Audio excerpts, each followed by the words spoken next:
February 26, 1945, Roer River crossing, Western Germany.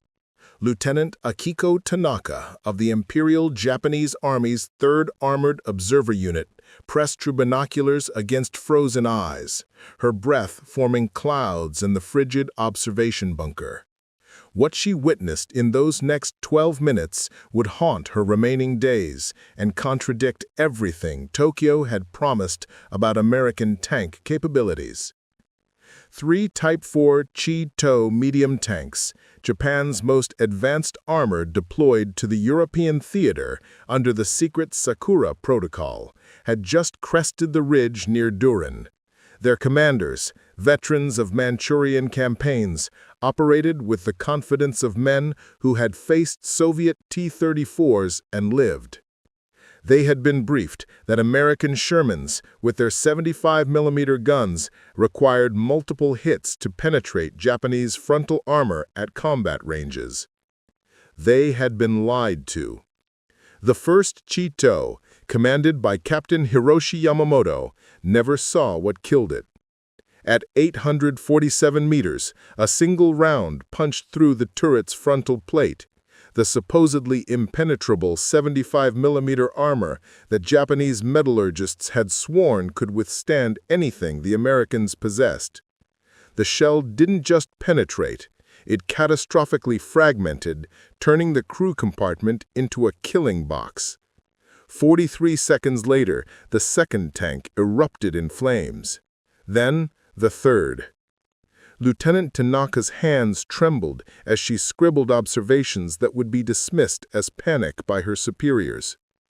Unknown American tank, single-shot kills, range exceeding 800 meters, penetration absolute. Our armor is meaningless.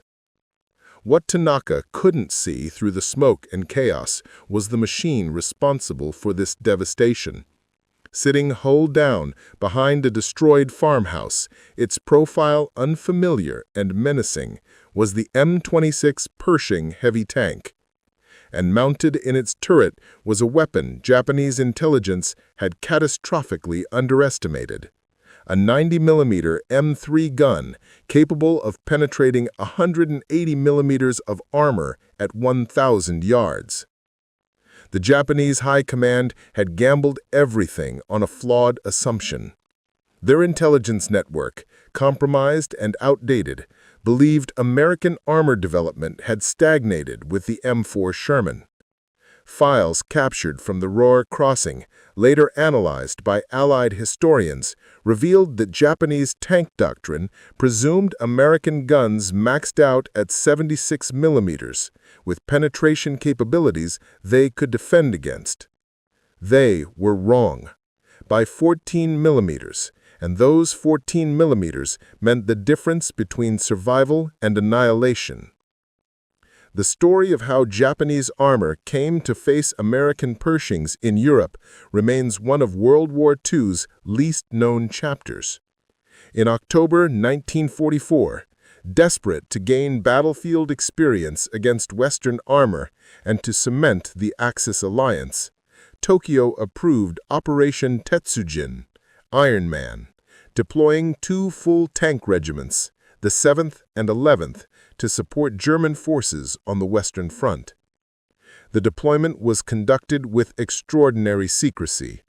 According to declassified IJA logistics records discovered in the National Archives in 1987, 147 Japanese tanks were shipped via submarine and neutral Portuguese vessels to Lisbon, then transported overland through Spain and Vichy, France. The operation cost Japan 23 vessels, 3 submarines, and consumed fuel reserves the island nation could barely afford.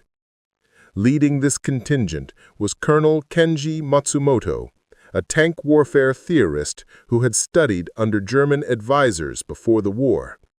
His crews were elite, drawn from units that had fought Soviet armor in the Khalkhin-Gol border conflicts and later campaigns in Manchuria.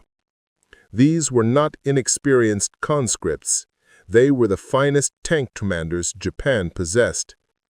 Colonel Matsumoto's confidence in his forces was absolute. His after-action reports from January 1945, captured by American forces and now housed in the Military History Institute, reveal a commander certain of his technological edge. Our Type 4 Cheeto medium tank represents the pinnacle of armored warfare. American Sherman tanks require 3 to 4 penetrating hits to achieve mission kill. Our 75mm frontal armor provides comfortable margin of safety at engagement ranges beyond 600 meters. Every word of that assessment would prove tragically incorrect. The beast nobody expected. The M26 Pershing heavy tank was America's answer to German Tigers and Panthers, but its development had been plagued by bureaucratic resistance and doctrinal disagreements. Army Ground Forces Commander Lieutenant General Leslie A. McNair had opposed heavy tank development, arguing that tank destroyers and improved Shermans were sufficient. McNair was killed by American bombs during Operation Cobra in July 1944. His death, though tragic, removed the primary obstacle to Pershing deployment. According to technical specifications documented in the Aberdeen Proving Ground archives, the Pershing represented a quantum leap in American armor capability. Where the Sherman weighed 33 tons with 76 millimeters of frontal protection, the Pershing massed 46 tons with 102 millimeters of frontal protection. Its 90mm M3 gun, derived from anti-aircraft weaponry, fired a 24-pound armor-piercing round at 2,800 feet per second. The mathematics were brutal. At 1,000 yards, the Pershing's gun could penetrate 7 inches of armor plate. Japanese Type 4 Cheeto medium tanks, their most advanced model, mounted just 75 millimeters, or 2.95 inches of frontal armor. Even Japan's heaviest tank, the experimental Type 5 Chi-Ri, with 90 millimeters frontal armor, would be vulnerable at combat ranges. But the Pershing's lethality wasn't just about penetration. The 90mm gun fired multiple ammunition types, each devastating in specific circumstances. The M82 armor-piercing ballistic cap round could defeat any armor Japan fielded. The M71 high-explosive shell, with 1.49 pounds of explosive filler, could destroy lighter vehicles and fortifications with a single hit. The M304 high-velocity armor-piercing round, introduced in early 1945, added yet another level of penetration capability. Japanese intelligence had no knowledge of these developments. Their last comprehensive assessment of American armor capabilities dated to mid-1943, when the Sherman was still mounting the 75mm gun. 2 years might as well have been a decade in wartime technological development. The first encounters. The Pershing's combat debut came on February 25, 1945, when the first 20 M26 tanks reached the front lines with the 3rd and 9th Armored Divisions. American crews, accustomed to Sherman limitations, approached their new mounts with a mixture of excitement and skepticism. Sergeant First Class Robert Henderson, a veteran Sherman commander who transitioned to the Pershing, recorded his impressions in a letter to his wife, later donated to the National WW2 Museum. Quote, "This tank feels like someone finally gave us a knife for a gunfight. We've been punching above our weight for so long, having something that can trade blows feels almost unfair." Henderson's unfair advantage would be demonstrated within hours. The first recorded engagement between a Pershing and Japanese armor occurred at 0634 hours on February 26, near the town of Elsdorf. A reconnaissance element of the Japanese 11th Tank Regiment, consisting of 4 Type 97 Chiha medium tanks, encountered 2 Pershings from Company B, 14th Tank Battalion. The engagement lasted 93 seconds. According to the after-action report filed by Lieutenant James Morrison, commanding the lead Pershing, Japanese tanks opened fire first at approximately 650 meters. Their 57mm rounds, adequate against Sherman's side armor, simply bounced off the Pershing's frontal plate, leaving paint scratches and minor dents. Morrison's gunner, Corporal Daniel Martinez, later described the return fire. "I put the crosshairs on the lead tank's turret, squeezed the trigger, and the whole damn thing just came apart. Not an explosion, just structural failure. The turret separated from the hull and rolled backwards. I've never seen anything like it." All 4 Japanese tanks were destroyed before they could retreat. 0 Pershing casualties, 0 Pershing damage beyond cosmetic scarring. But these were older Type 97 Chi-Ha medium tanks, with just 25mm of frontal armor. They were reconnaissance vehicles, lightly armored and never intended to face heavy enemy armor. The real test would come when Pershings met Japan's modern Type 4 Chito medium tanks and Type 3 Chinu improved medium tanks. That test came the same afternoon. By mid-afternoon on February 26th, Japanese intelligence had confirmed encounters with unknown American heavy tanks. Colonel Matsumoto, commanding the Japanese Armored Task Force, dismissed early reports as exaggeration. Combat stress caused soldiers to overestimate enemy capabilities. It was a known psychological phenomenon. He ordered a company-strength attack, 12 Type 4 Chito tanks supported by infantry to push through the American lines near Düren and secure a vital crossroads. These were Japan's finest tanks, crewed by veteran commanders who had trained for 3 years specifically for this deployment. They advanced at 15-20 hours into a killing field. Lieutenant Tanaka, observing from her forward position, watched the tactical deployment with professional appreciation. The Japanese formation was textbook. 3 platoons of 4 tanks each, advancing in echelon with proper spacing, using terrain for cover, infantry screening the flanks. Everything correctly executed. It didn't matter.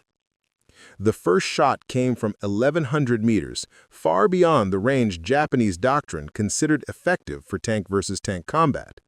Captain Yamamoto's lead Chito, hull down behind a stone wall, simply exploded. The 90mm round penetrated the frontal armor, detonated the ammunition storage, and blew the turret 12 feet into the air. Before the turret hit the ground, 2 more Chito tanks were burning. Japanese commanders trained to fight at 400 to 600-meter ranges, where their guns were effective, found themselves engaged at distances where they couldn't even identify targets through their basic optical sights.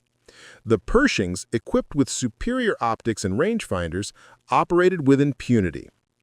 According to American records, 6 Pershings from the 33rd Armored Regiment engaged 12 Japanese Chito tanks over a 17-minute period. The result? 12 Japanese tanks destroyed, 0 American casualties, minimal ammunition expenditure. Average shots per kill? 1.4 rounds. Several tanks required 2 hits only because the first shot disabled them, and doctrine required confirmed kills. One Japanese tank, commanded by Lieutenant Takeshi Suzuki, managed to close to 380 meters, optimal firing range for his 75mm Type 5 tank gun. He scored 3 hits on the lead Pershing, commanded by Staff Sergeant Michael O'Brien. All 3 rounds penetrated the Pershing side armor. The Pershing continued fighting. The 90mm gun fired once. Lieutenant Suzuki's tank ceased to exist as a functional vehicle. When American maintenance crews examined O'Brien's Pershing after the engagement, they found the Japanese rounds had penetrated but failed to defeat the internal spall liner and ammunition storage design. The crew suffered minor injuries from spalling, but the tank remained combat effective. Japanese designers, working with limited metallurgical resources and outdated doctrine, hadn't accounted for American advances in internal tank design. The psychological collapse. What happened at Düren wasn't just a tactical defeat. It represented the complete invalidation of Japanese tank doctrine for the European theater. Every assumption underlying their armored warfare theory had been proven catastrophically wrong in less than an hour. Lieutenant Tanaka's report, filed that evening and later captured by Allied forces, documented the psychological impact. Morale among tank crews has collapsed. Commanders report their men are refusing to advance when Pershing tanks are reported in sector. 3 crew members from 2nd Company have committed ritual suicide rather than face enemy armor again, request immediate tactical reassessment and revised engagement doctrine. Her request was denied. Imperial General Headquarters in Tokyo, receiving reports of the massacre, initially dismissed them as cowardice or incompetence. The idea that American tanks could achieve such overwhelming superiority contradicted years of intelligence assessments and racist assumptions about Western industrial capabilities. Colonel Matsumoto, facing the destruction of his command, filed increasingly desperate reports. Documents discovered in German archives in 1992 reveal the escalating crisis. We cannot engage American heavy armor with current equipment. Request immediate withdrawal or deployment of Type 5 Chiri heavy tanks. Current situation untenable. Casualties unsustainable. The Type 5 Chiri heavy tanks Matsumoto requested existed only as prototypes in Japan. 4 had been completed, none would reach Europe. Japan's limited industrial capacity, strangled by American submarine warfare and strategic bombing, couldn't produce heavy tanks in meaningful numbers. The Chiri program would be cancelled in July 1945 with only 5 vehicles completed. Meanwhile, Pershing production was accelerating. By March 1945, over 200 M26 tanks had reached European theater. Plans called for 1,000 by summer, then 5,000 by year's end. American industrial might, fully mobilized, was producing heavy tanks faster than Japan could replace the medium tanks being destroyed daily. To understand the massacre at Düren and subsequent engagements, one must examine the profound technological disparity between Japanese and American armor by early 1945. Japanese tank development had stagnated since 1942. Resources prioritized naval construction and aircraft production over armor based on strategic assessments that tanks would play minimal roles in the Pacific island-hopping campaigns. When resources finally shifted toward armor development in late 1943, Japan faced critical shortages in everything from steel alloys to optical glass to skilled labor. The Type 4 Chito, Japan's most advanced tank to sea combat, mounted a 75mm Type 5 tank gun that could penetrate 75mm of armor at 100 meters using standard ammunition. This was adequate against Sherman frontal armor at close range, but barely sufficient against the improved Sherman variants, with 76mm guns appearing in 1944. Against the Pershing's 102mm frontal armor, Japanese 75mm rounds were effectively useless at any range beyond point blank. Captured Japanese technical documents analyzed by American metallurgists revealed that Japanese armor-piercing ammunition quality had declined significantly by 1945 due to tungsten shortages. Later production rounds used inferior alloy cores that shattered against hardened armor rather than penetrating. The Pershing's 90mm gun, conversely, had been designed specifically to defeat German Tiger and Panther armor, the thickest and most sophisticated armor then in existence. Japanese tanks, designed to fight lighter Soviet and Chinese armor, simply weren't in the same category. But the disparity extended beyond guns and armor. American tanks featured superior optics, more reliable engines, better crew ergonomics, superior radios, and more effective fire control systems. Pershing crews could identify and engage targets at ranges where Japanese crews couldn't even see them clearly. Lieutenant Morrison, the Pershing commander who fought at Ellsdorf, described the advantage in a post-war interview. It felt like fighting blind men. We could see them clearly at 1,000 yards, put around exactly where we wanted it, and they'd still be searching for us. When they did spot us, their guns couldn't hurt us. When they got close enough to hurt us, they were already dead. The desperate countermeasures. As February turned to March 1945, Japanese commanders attempted increasingly desperate measures to counter the Pershing threat. These tactics, documented in captured operational orders and survivor testimonies, revealed the depths of Japanese desperation. Infantry anti-tank teams, trained to attack Sherman tanks with magnetic mines and satchel charges, found Pershing armor too thick for their weapons to penetrate. The magnetic mines, designed for thinner armor, couldn't maintain attachment to the Pershing sloped plates. Satchel charges, effective against Sherman engine decks, rarely got close enough to deploy against Pershings operating with proper infantry support.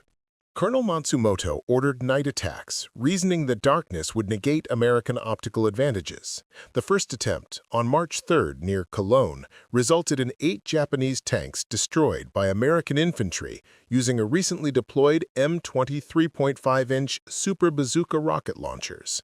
The new bazookas, which Japanese intelligence hadn't known existed, could penetrate 11 inches of armor at close range, more than sufficient to destroy any Japanese tank.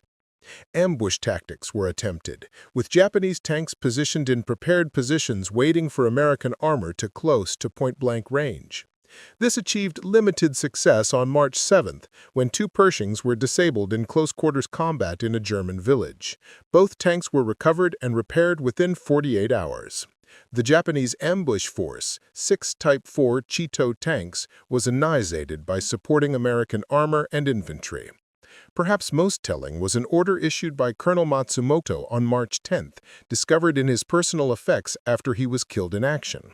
The order instructed Japanese tank crews to avoid direct engagement with Pershing tanks whenever possible, instead focusing on supporting infantry, attacking supply lines, and engaging only lighter American armor. It was an admission that Japanese tanks could not fight American heavy armor and survive. The hidden casualty. Lieutenant Akiko Tanaka, the observer whose reports first documented the Pershing's capabilities, continued filing detailed assessments throughout March 1945. Her reports grew increasingly desperate and increasingly ignored by her superiors. On March 19th, she filed her final report. "We are not fighting a war. We are being systematically exterminated.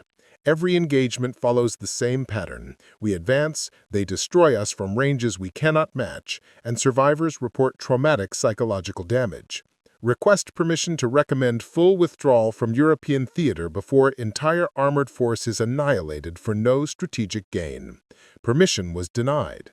Tanaka was relieved of duty and ordered to return to Japan for medical evaluation and psychological counseling, a euphemism for being sidelined as a defeatist.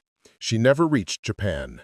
The transport submarine I-367, carrying her and other repatriated personnel, was sunk by Allied aircraft in the Bay of Biscay on March 27, 1945. There were no survivors. Her reports, captured by American forces when German headquarters fell, provided invaluable insight into Japanese operational planning and morale collapse. They were classified until 1973, and only fully released to researchers in 1998. What Lieutenant Tanaka understood, and what Tokyo refused to accept, was that the appearance of the Pershing tank represented more than a new weapon. It symbolized the complete technological and industrial dominance America had achieved by early 1945.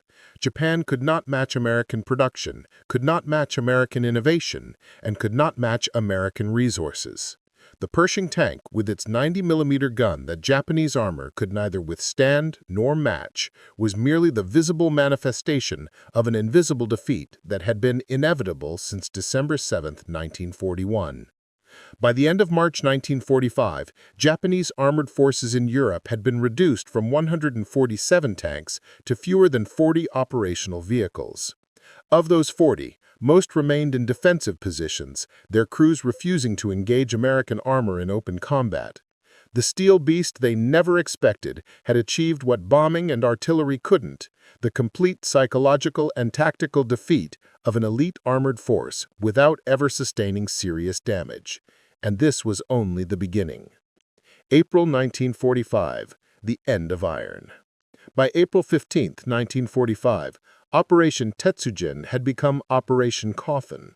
The remaining 23 Japanese tanks, scattered across collapsing German defensive positions, awaited inevitable destruction. Colonel Matsumoto's successor, Major Ichiro Nakamura, faced an impossible situation.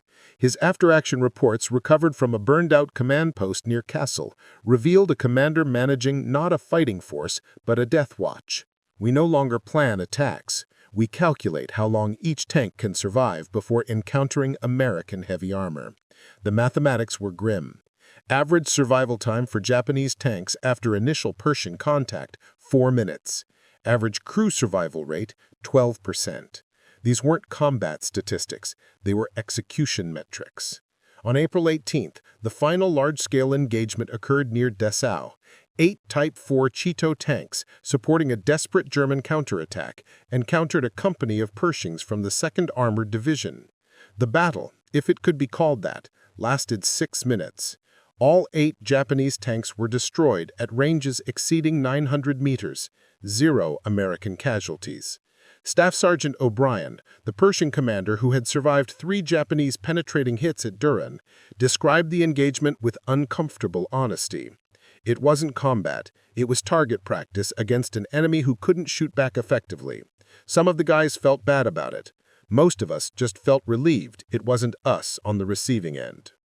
The Japanese armored deployment to Europe remains classified by Japan's defense ministry until 2045, 100 years after the war's end. Official histories deny Operation Tetsujin ever occurred, dismissing survivor accounts as propaganda or confusion with German units. But the lesson was written in steel and blood across German farmland. Technological surprise is the cruelest advantage in warfare. The 14 millimeters between Japanese intelligence estimates and American reality, the difference between a 76 millimeter gun they expected and the 90 millimeter gun that killed them, represented the gap between confident deployment and complete annihilation. Lieutenant Tanaka understood this in her final report.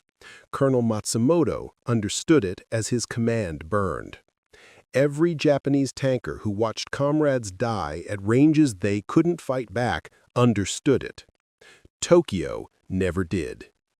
The 90 millimeter gun the Japanese tank commanders never knew existed had achieved perfect victory. An elite armored force destroyed without inflicting meaningful casualties, their technological confidence shattered as completely as their armor. Some weapons don't just kill soldiers, they kill assumptions.